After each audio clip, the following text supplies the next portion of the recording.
Many other Americans have Muslims in their families or have lived in a Muslim-majority country. I know because I am one of them. But my father came from a Kenyan family that includes generations of Muslims. As a boy, I spent several years in Indonesia and heard the call of the azan at the break of dawn. I have known Islam on 3 continents before coming to the region where it was first revealed. That experience guides my conviction. You're absolutely right that John McCain has not talked about my Muslim faith.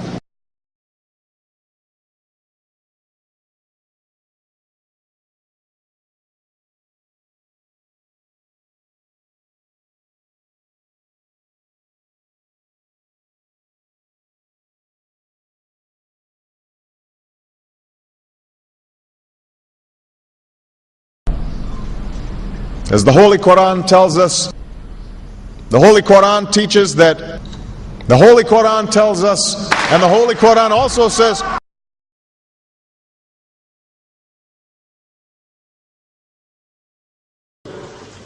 we will convey our deep appreciation for the Islamic faith, which has done so much over the centuries to shape the world. I would like to speak directly to the people and leaders of the Islamic Republic of Iran. Your great and celebrated culture. Over many centuries, your art, your music, literature, and innovation have made the world a better and more beautiful place. We know that you are a great civilization, and your accomplishments have earned the respect of the United States and the world. I also know civilization's debt to Islam. It was Islam at places like Uluzar that carried the light of learning through so many centuries, paving the way for Europe's Renaissance and Enlightenment.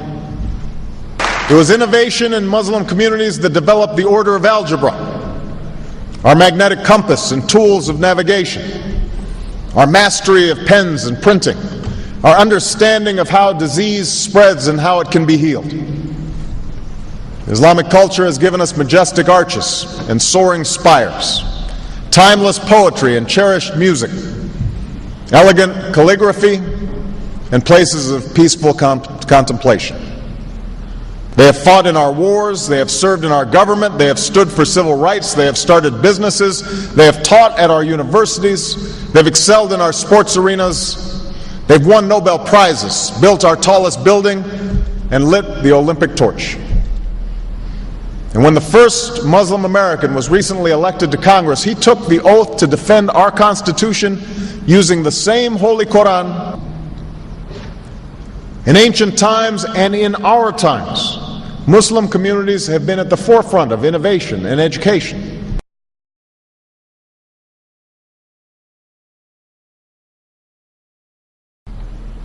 Islam is not part of the problem in combating violent extremism. It is an important part of promoting peace.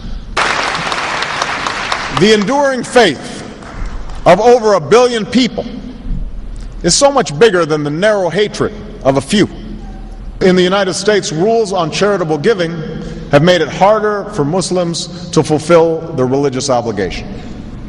That's why I'm committed to working with American Muslims to ensure that they can fulfill zakat. It is important for Western countries to avoid impeding Muslim citizens from practicing religion as they see fit. And I consider it part of my responsibility as President of the United States to fight against negative stereotypes of Islam wherever they appear.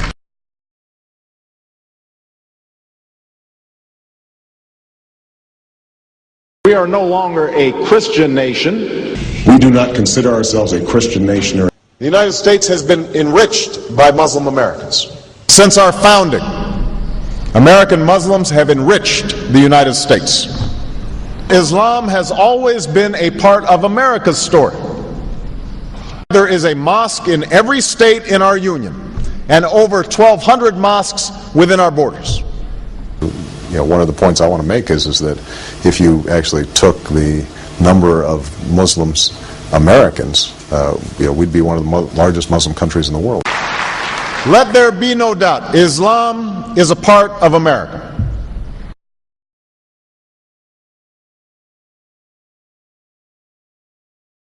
He did bow to the Muslim king, while he did not do it to the British Queen of England. And by bowing, he showed the world that I am subservient. I do bow down to you as a Muslim king, something no other president has done with Saudi Arabia. The Saudi king is his peer. He is not his subordinate in order to bow for him. And this is exactly what Obama did. Usually it is out of respect that someone would nod his head when bowing to royalty, and the ladies will give curtsy. But Obama went beyond what is required as a head of state and bowed to the Saudi king, and that's unacceptable.